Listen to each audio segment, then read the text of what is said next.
Have you ever faced failure after failure, feeling like success is just out of reach?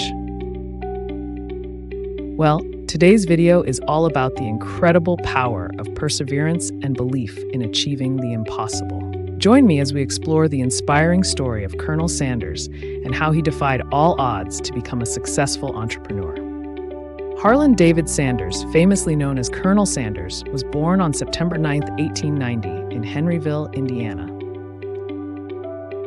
His early life was marked by hardship. His father died when he was just 6 years old, forcing his mother to work long hours to support the family. This left young Harland to care for his younger siblings and learn how to cook at an early age, a trait that would prove invaluable over the course of his life. Sanders' professional life was varied and often tumultuous.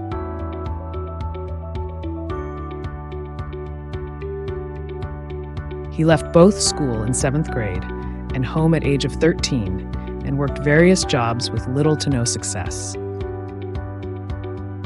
In 1906, at the tender age of 16, seeking to make something out of his life, which had received a very shaky start, Sanders lied about his age to enlist in the United States Army. At that time, joining the military was seen as a viable path to a stable career and personal development, especially for young men from modest backgrounds. Sanders was stationed in Cuba, where he served as a private. His duties involved routine tasks typical for a serviceman of his rank, which included maintaining equipment and other basic responsibilities. Unfortunately, he was honorably discharged after just 3 months of service, further compounding his woes of ever achieving any dream at all in his life. At this point in time, his confidence in his ability to be of any use to society was getting shaken, but he still held his ground, refusing to be deterred. Despite the dark clouds of rejection, an experience he would have to relive severally in his life, there was a silver lining. His time in the military, though brief, was a formative experience that exposed him to discipline and structured living. The reasons for his discharge are not extensively documented, but it is known that Sanders did not pursue a long-term military career. Some accounts suggest that the discharge may have been related to a combination of factors, including his age, performance, and the specific needs of the military at that time. Refusing to throw in the towel, Sanders would soon return to civilian life after his uneventful discharge.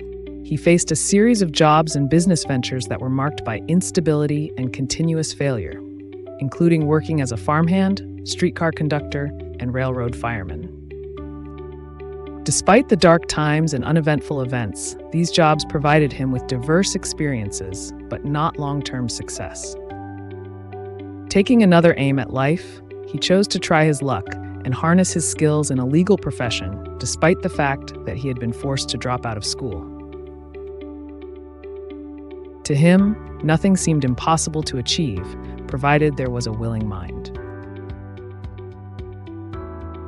Sanders tried his hand at law, studying by correspondence and briefly practicing as a lawyer. However, his legal career ended abruptly after a courtroom brawl with his own client, showcasing his fiery temperament. This, of course, didn't come as a surprise to many, but definitely had a significant toll on his self-esteem. Over the years, Sanders worked as an insurance salesman, a ferry boat operator, and even tried selling tires. Each of these ventures ended in absolute failure, often due to external economic conditions like the Great Depression or personal setbacks. His persistent spirit and diverse experiences, however, laid a foundation for his later success, although he faced numerous setbacks along the way. His life was a perfect exemplification of a paradox. On one hand, no one would be blamed to say he was an impersonation of failure, but yet on the other hand, his sheer spirit was one of success, as he was confident in his abilities despite trying out various platforms, some of which were nowhere near his capability or field of knowledge.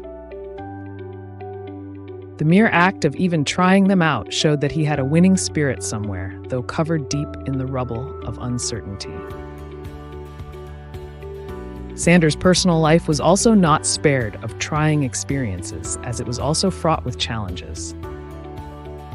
His marriage to Josephine King, whom he married in 1909, was marked by frequent moves and financial instability, causing strain on their relationship. The constant financial struggles and Sanders' focus on his various business ventures took a toll on their marriage. Josephine grew weary of the instability and the lack of a steady income, leading to tensions and eventual separation. In 1947, after nearly 40 years of marriage, Sanders and Josephine divorced. This separation was a significant emotional blow for Sanders, further compounding his difficulties.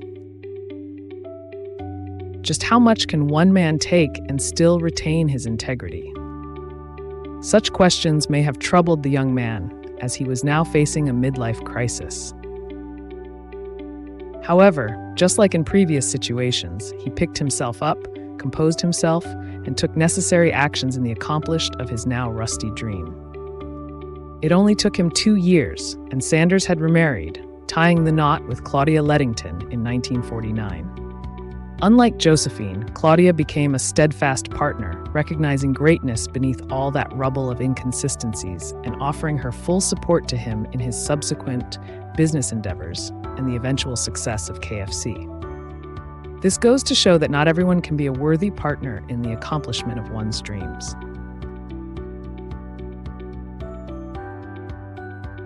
If those whom you trusted to believe in you and stand in your corner end up changing allegiance or shifting away from you, take a lesson from Sanders. Not everyone can recognize greatness in the midst of uncertainties.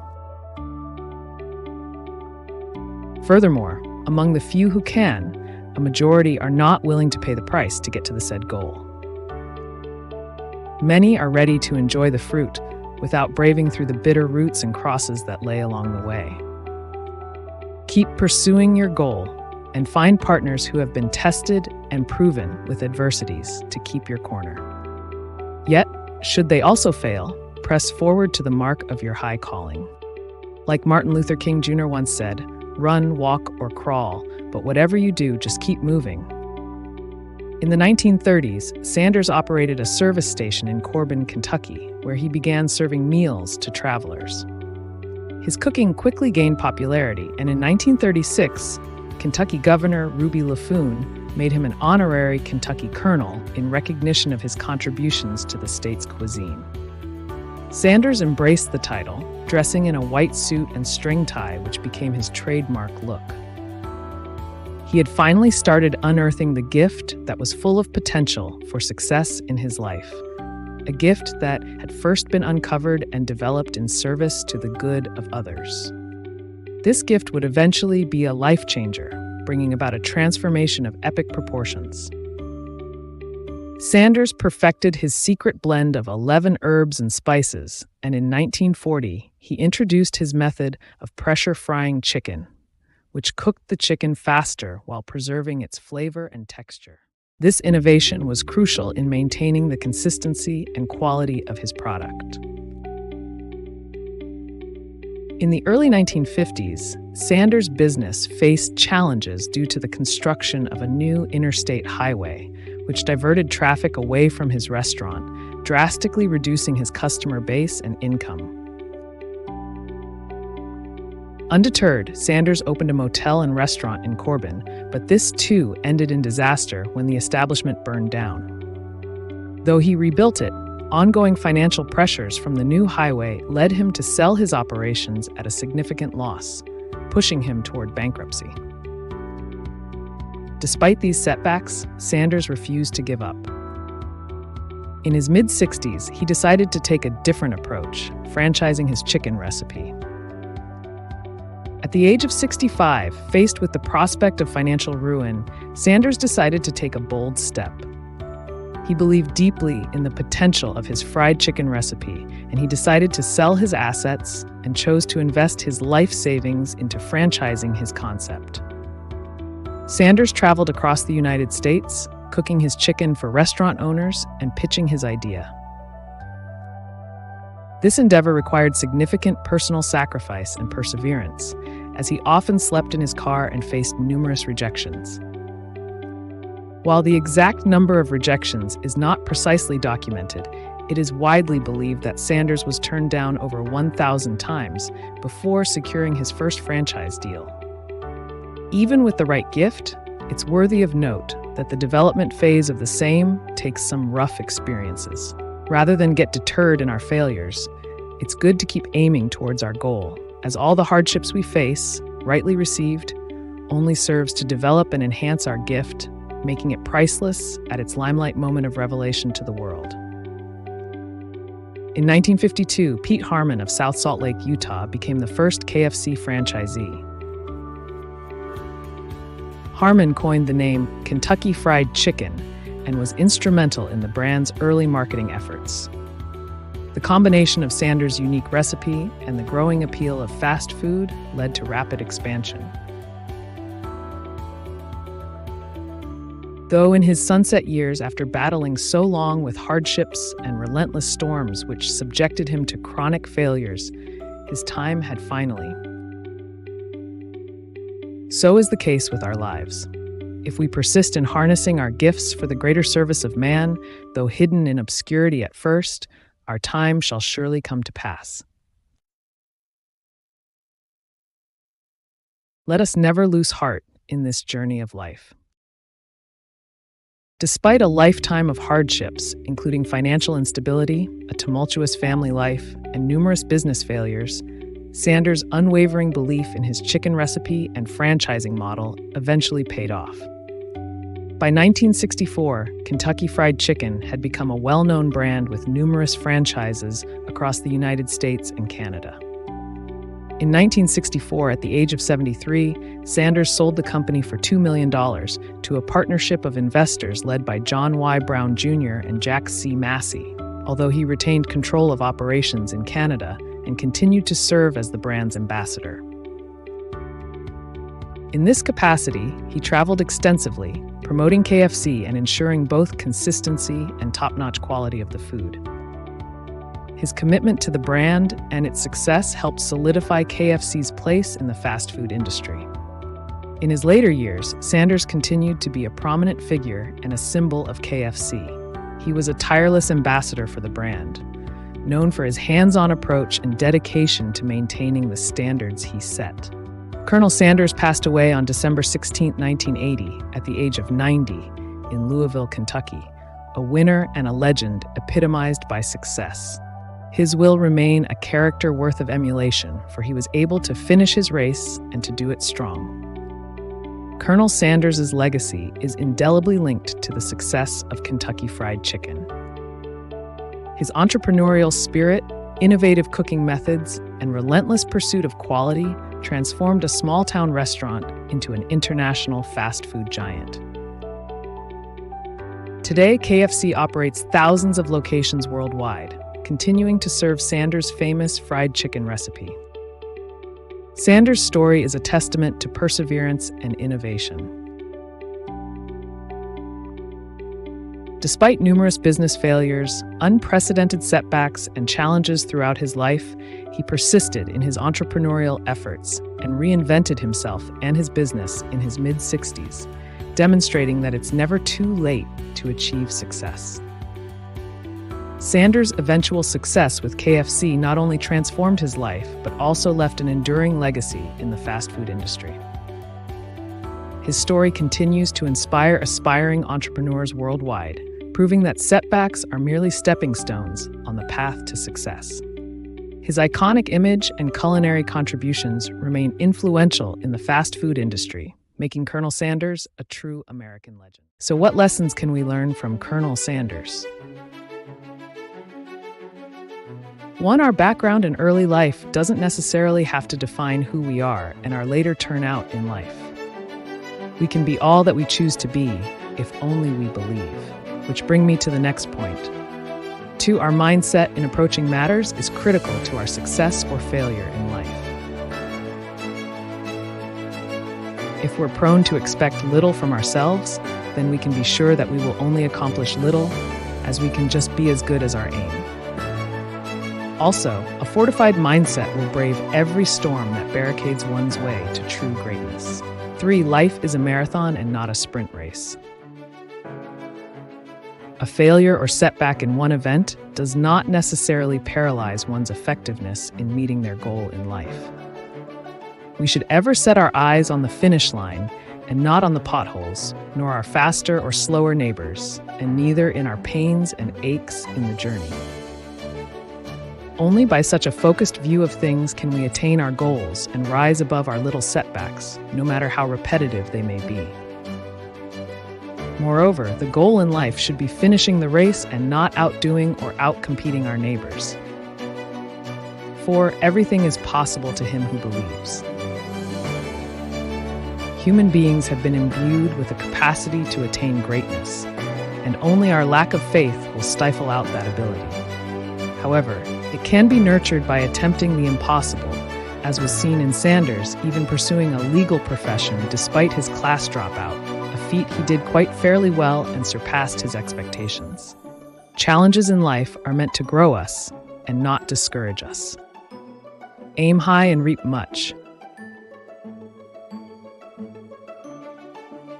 Keep within your area of comfort and die an average man without any worthy legacy.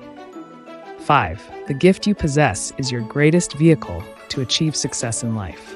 Discovering one's gift should therefore be the greatest and most important task in someone's life. The easiest way to discover one's gift is in service to humanity, as was portrayed in Sanders' early life. Couple that with some innovation in making it serve better and optimally, and voila, we have the greatest business idea in our lives to push us to the dizzying heights of success. 6. Harnessing one's gift is the second most important role in one's life. This can only be done with some painstaking efforts and some failures with diverse experiences. If we can view failures as beacons of warning and wisdom to fine-tune our gift, then we're on the right path towards unleashing our full potential and attaining unto greatness. If we continuously hone our skills, the world will eventually take notice. 7. At the brink of retirement with nothing to show for his life, Colonel Sanders decided to invest all his savings into his dream of starting a restaurant. His determination and belief paid off, propelling him to great success and transforming his dreams into reality. Let us learn to all the best with whatever our heart is persuaded and whatever task lies before us. Adapting an all-or-nothing mindset will bring out the best in our methodologies in tackling various issues in life and ensure that we are victorious. No matter how many challenges we face, let us never give up on our dreams. Let's always remember, success is not reserved for the lucky few, but for those who dare to defy the odds and embrace the journey towards greatness. If you are interested in delving deeper into the life of Colonel Harland Sanders and the history of Kentucky Fried Chicken, KFC, find some links below the video of some of the best biography books that capture his inspiring journey. These books provide a well-rounded view of Colonel Sanders' life, offering both personal anecdotes and detailed accounts of his business journey. They are excellent resources for anyone looking to understand the man behind the KFC brand and draw inspiration from his story.